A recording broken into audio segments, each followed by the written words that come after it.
Hi, welcome to my channel pibyme Maths. This is Devan. In this video we are going to solve January-February 2020 Pure Math 2 paper. So let's look at question number 1. It's trapezium rule. They want us to use the table values and find the estimation of this to 1 decimal places using the trapezium rule. It's a 3-mark question. So I have put the table here. The first step, always write h. H is the width of each trapezium, which is the common difference of x, values of x, which is 3. You have to write this, otherwise you will lose a mark. Now, integral 2 to 14, log 2x to the base 2 dx is equal to, this is a trapezium rule, h over 2 times the first and last values of y, 2 plus 4.81 plus 2 times sum of the rest of the y values, 3.32 plus 4 plus 4.46, and get the values to 1 decimal place. Get the values of the final value to 1 decimal place. So 3 over 2 times 2 plus 4.81 plus, I open the bracket one more, plus 2 times, so I open the bracket second time, so I need to close it 2 times, 3.32 plus 4 plus 4.46, close the bracket again, 45.6. That's the answer for this part A, a 3-mark question. Part B now. Using your answer to part A, our answer to part A is this. Integral 2 to 14 log 2x to the base 2 dx is equal to 45.6. That's the answer from part A, right? Okay. Now, making your method clear, estimate these two. So for I, we have to make sure we rewrite them, just split them using laws of logarithm or laws of indices, and make sure write it in terms of log 2x. That's what we are going to do. So what I'm going to do, I'm going to write it as integral log 4x square can be written as 2x whole square, right? I can keep 1 over 5 outside and put this power in front using laws of logarithm. It's going to be 2 over 5 then log 2x to the base 2 dx 2 to 14. Now this can be replaced by 45.6, right? The answer from part A. So 2 over 5 times 45.6. 2 over 5 times 45.6. 18.2, 3SF, 3 significant figure. We are going to do the same thing for double I now. So I'm going to write it as integral. I multiply and divide by 2. Why I'm doing that? So that I won't have just x, I will have log 2x. When you split it using laws of logarithm, log a over b is log a minus log b, so I will have log 2x, right? That's the reason I multiply and divide it by 2.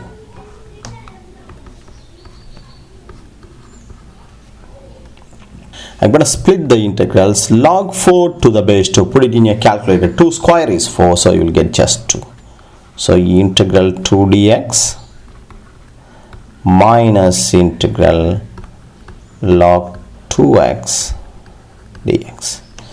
So the 2 dx is a normal integral. Integrated, you will get 2x 2 to 14 minus, this can be replaced by the answer from part A, 45.6. So here when you sub in upper limit 28, lower limit minus 4 minus 45.6, which is 24 minus this is minus 21.6 is the final answer. So this is one of the usual question. First part will be a trapezium rule, and then second part they are going to give you some integrals, which is going to be a variation of this. So they would want you to use the answer from part A to solve this.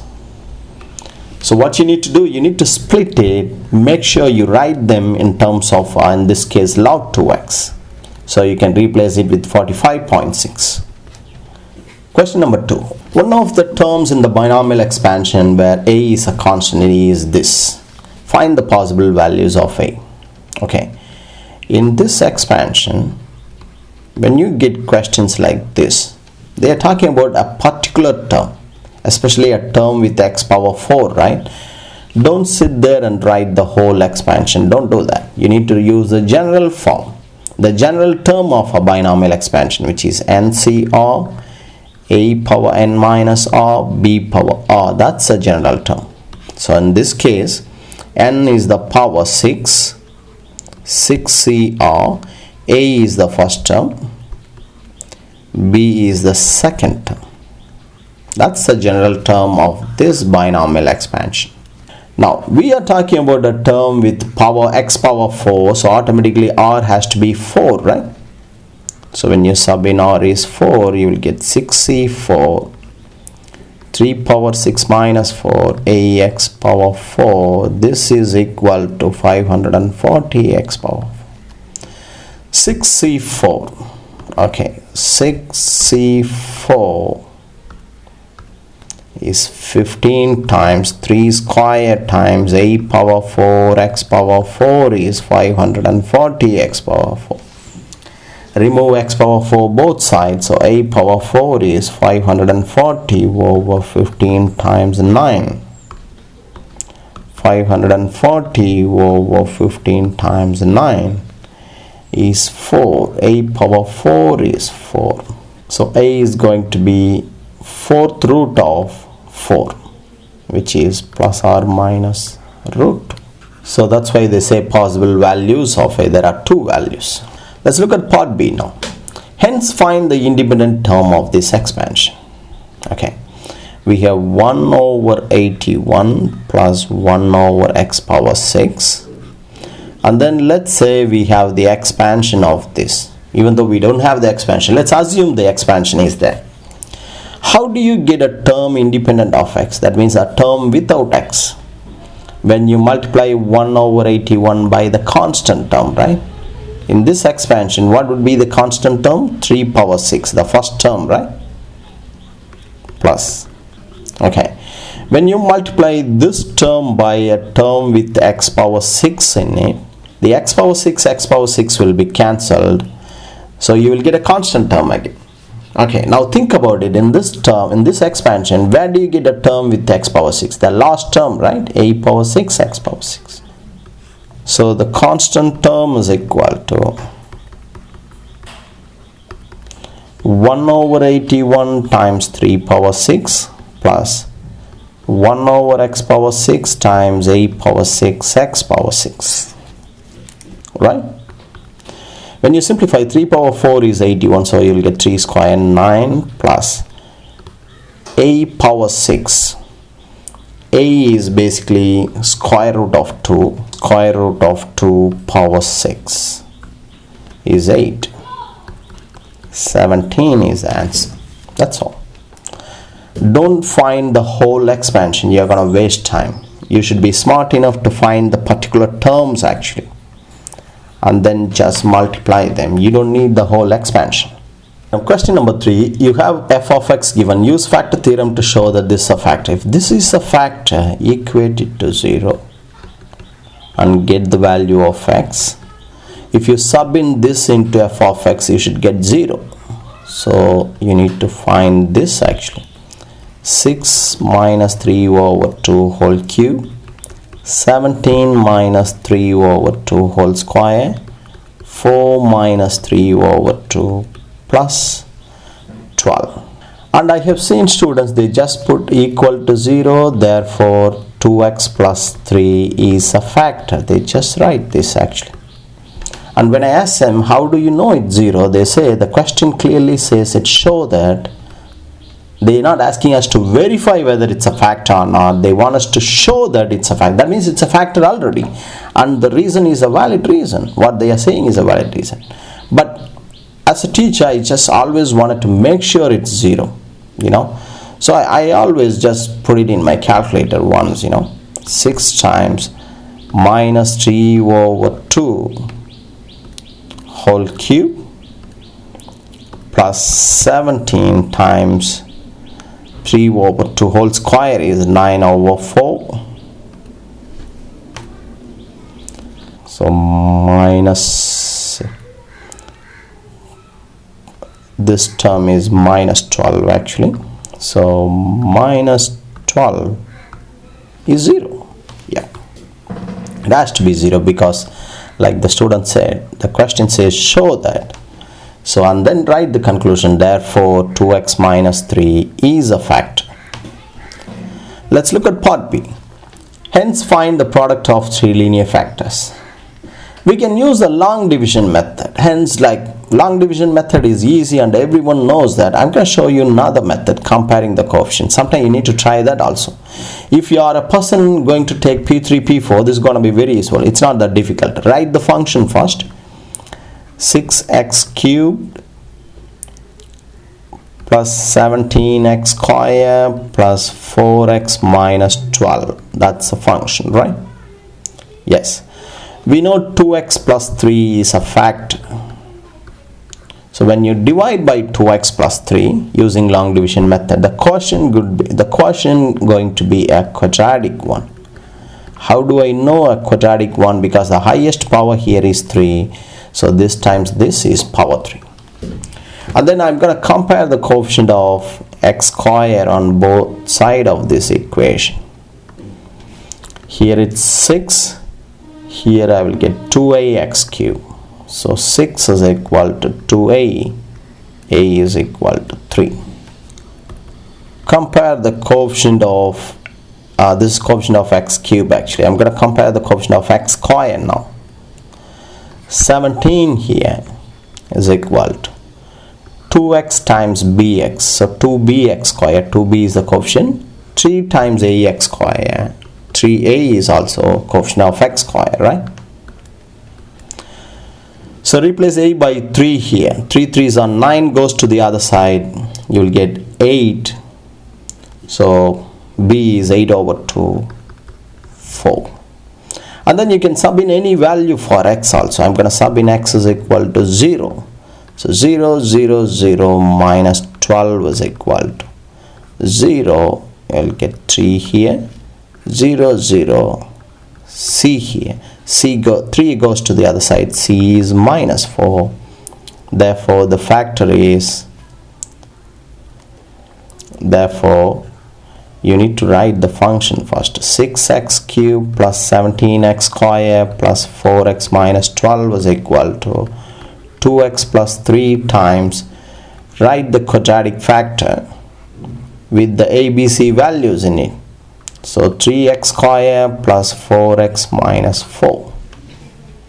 And then factorize the second one. 3, 4, minus 4. So I got 2 over 3. So I can write it as 2x over plus 3. Keep it as it is. The first value is 2 over 3. If you change it a factor, it will be 3x minus 2. And the next value is minus 2. So it's going to be x plus 2. That's all. So 4 mark question. Part C. Okay, interesting one. They have combined the factor theorem with the trigonometry. Solve from pi over 2 to pi this equation. Do not treat this as a separate equation. If you compare, this is same as the function given here. Only thing, in the place of x, you have tan theta. So you can write this as 17 tan square plus 4 tan minus 12 is equal to, use these 3 linear factors, but instead of x, use tan theta. So 2x plus 3 2x plus 3, 3x minus 2, and x plus 2. These are all the three linear factors. So when it is equal to 0, you put the linear factor separately equal to 0. So tan theta is going to be minus 3 over 2. Tan theta is 2 over 3. Tan theta is minus 2. You have three equations. You need to solve them in this limit. Okay. Before I find the principal value, I'm going to take the ASTC cache diagram. The limit given here is minus pi over 2 to pi, which covers only one quadrant where tan theta is negative, right? So for this one, there is no solution because tan will never be positive there. So we need to take only these two equations and solve them. So here the angle is going to be pi minus theta, right?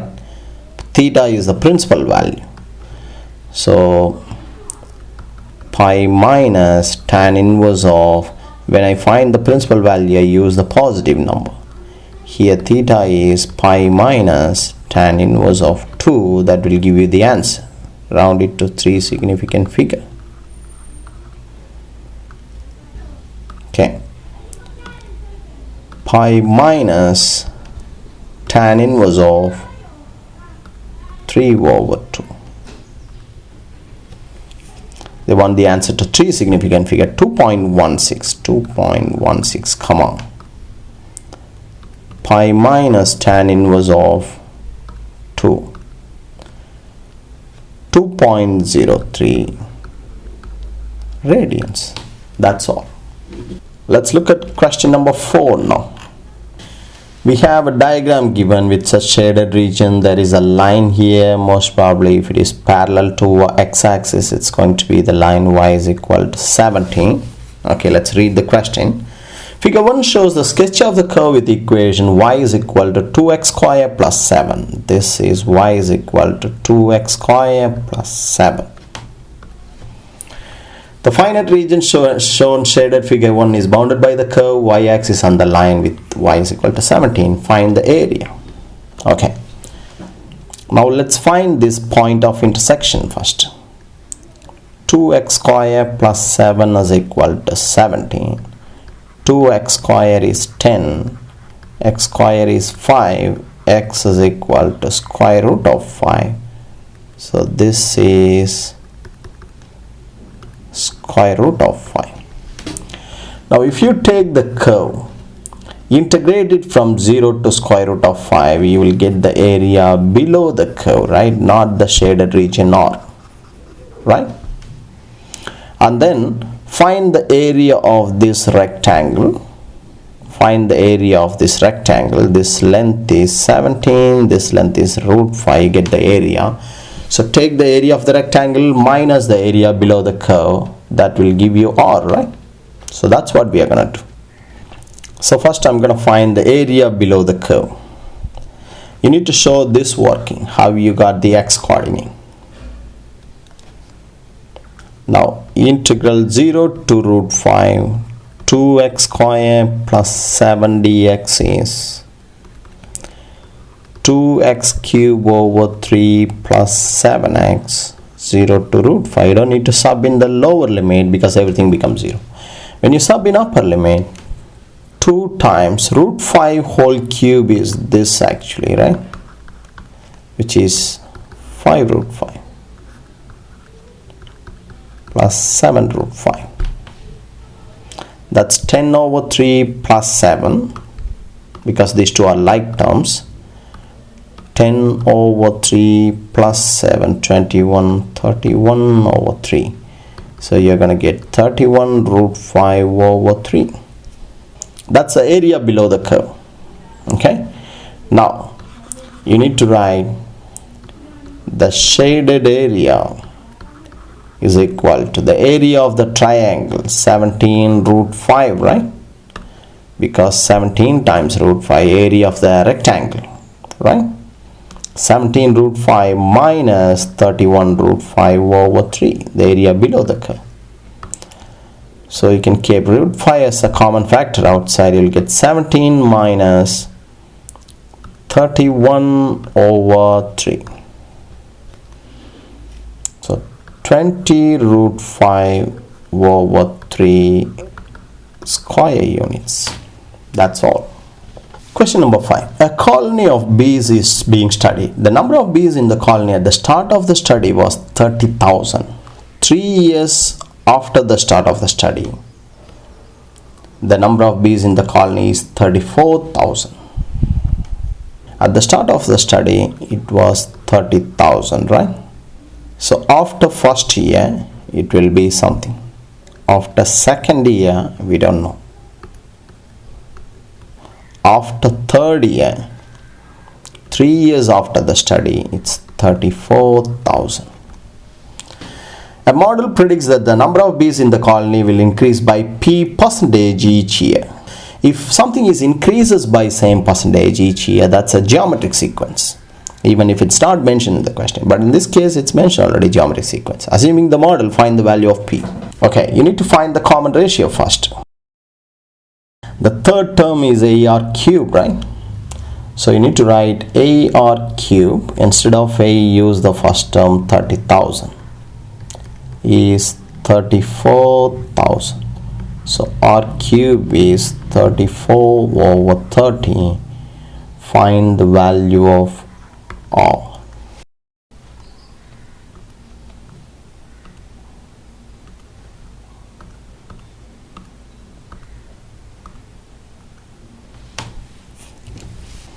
So the value of R is 1.0426 ...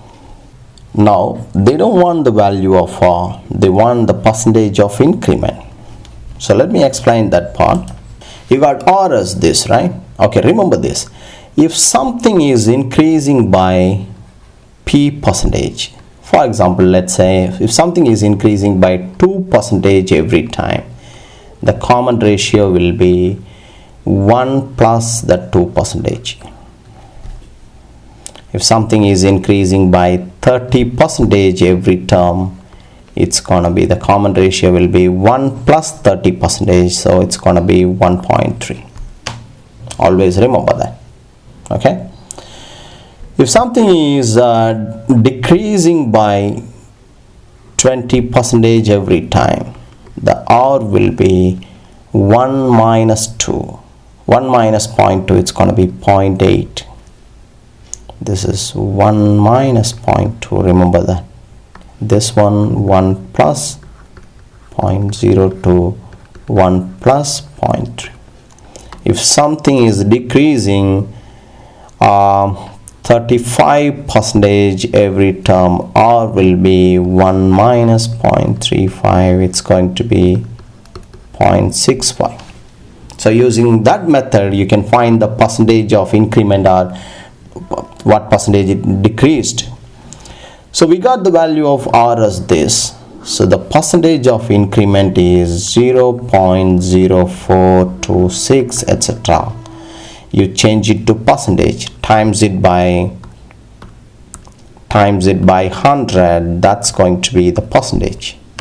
They want the answer to 2 decimal place, so you can write P is equal to 4.26 is the percentage of increment. I want you guys to remember this. This is the easier way to figure it out. If you want, I can quickly explain why is it happening this way. Okay, by taking a sample. Okay, let's say you have a number X and you increase the number by 10%. So 20 plus 10% of 20, right? So if you take 20 as a common factor, you're going to get 1.01, which is 20 times 1.01. So the first term is 20.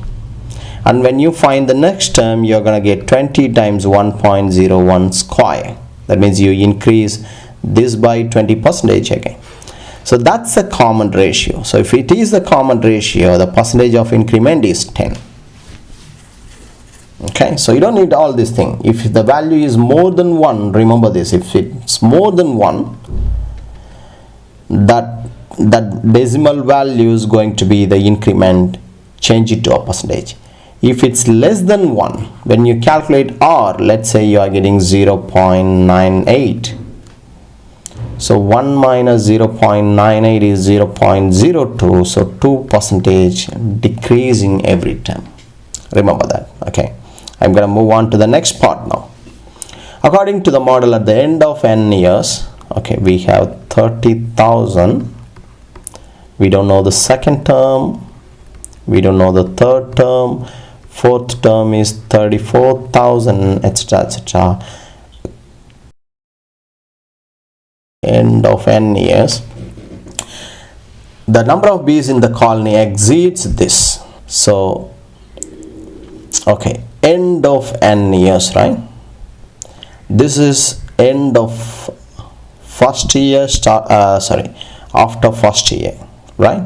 This is end of first year or start of second year, end of second year, end of third year. So end of third year is the fourth term.